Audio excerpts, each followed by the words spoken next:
Agar siz 90 kun davomida 100 tadan arjimaniya qilmoqchi bo'lsangiz, mana sizni tanangiz bilan nimalar sodir bo'ladi? Siz bilan 85-kunida yo'q nimalar sodir bo'lishini bilganingizda bu challenge-ni hech qachon rad qilmagan bo'lardingiz. Dastlabki 30 kun bu faqatgina qizish davri hisoblanadi. Ko'krak, yelka va tritepslaringizda shakllanish boshlanadi va buni odamlar payqay boshlaydi. 45-kunda esa sizni qorin mushaklaringiz kuchaya boshlaydi. Chunki har bitta arjimaniya 200 ta mushakni bir vaqtning o'zida ishga soladi. 60-kunga borib sizning tanangiz bilan ajoyib narsa yuz beradi. Tanangizdagi testosteron darajasi oshib, siz naq yog' yo'qotish mashinasiga aylanasiz.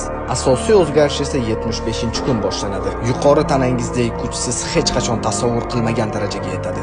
Ammo 85-kun naq mo'jiza sodir bo'ladigan vaqt hisoblanadi.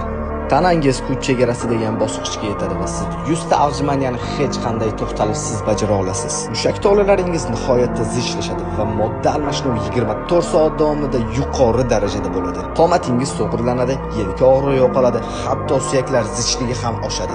90-kun kelganda siz shunchaki kuchli emas, balki tanangizni qaytadan dasturlagan hisoblanasiz. Eng qizig'i bu challenge sizga 1 so'mga ham tushmaydi. Faqatgina kuniga 10 daqiqagina vaqtingizni oladi.